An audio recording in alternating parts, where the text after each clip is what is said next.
sa pinagdamanahan naman na rin ang aking baby nga rin, talaga namang puro Shein na rin. Alam niyo hindi na kami namimili sa iba. Lahat na lang puno na ang bahay namin, puro Shein na lang, ayan. Eh, manang-mana sa pinagbanahan, ayan. Kahit walang pera, magsha-shopping na magsha-shopping. Ayan, so ayan po yung mga outfit niya na binili niya kasi pupunta po sila ng Florida dahil birthday ni Ate Lolo tsaka ni Janice. Yan, hindi na kami sumama. Ayan, so sila-sila lang po. Kaya po yung mga outfit niya binili nila tapos magdi-Disneyland sila doon. So ito naman po ang kay Madam Jeka, o 'di ba?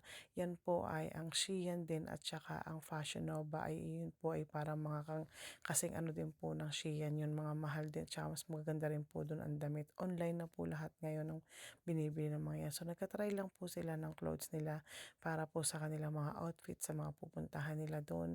Ayan, para daw maganda at pak na pak po ang kanilang mga forma. Pero hindi po sila nagsabi kung ano ang kanilang mga isusuot, pero meron din po sila na ayan, Moana daw po 'yan. O 'di ba, ang kanyang susuot. Baka naman hindi ka mukhang Moana at mukha kang iguana. Joke lang. So ayan, hindi nila na pareho lang talaga sila ng damit. Natutuwa lang sila na parang, "Ay meron din ako niyan, ay meron din ako." Hindi po sila nagsabi kung anong kulay, ganito. Basta nagiging match na lang yung mga suot nila. So ayan po ang dalawa naming magandang babae dito, ayan ang model.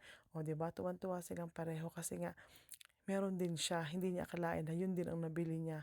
O 'di ba surprise, o Diyos ko po, 'wag na kaya kayo magsuot, eh, bukas na bukas naman ang likod, eh, subukan ninyo. O 'di ba akala mo naman kayo sa pupunta kayo ng Disneyland, maglalakad ng 10 oras at 12 oras, ayan ang mga suot ninyo, eh, kainaman din naman kayong dalawang bata kayo, ay daig pa kayong pupunta ng ano, ng, daig pa kayong Miss Universe diyan, ay tapos Disneyland lang ang pupuntahan ninyo. Ay tunay naman kayong dalawa hindi na maintindihan at sari-sari ang inyong mga outfit. Maganda pa yung sinusuot niyan papunta sa ano't kayo sumagala. Kaya kayo pasagana ng damit niya sa atin, eh, maaari na.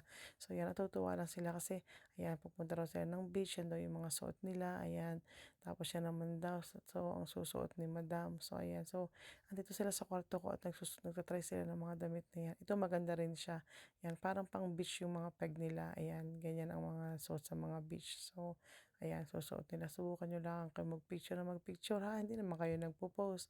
Ayan, para naging magkapareho lang din sila ni Jenica ng damit. O 'di ba, hindi sila nagsabihan pero nagiging match ang suot nila. Kayo, ayan, dalawa. Basta pagdating sa shoppingan, ayan, dalawang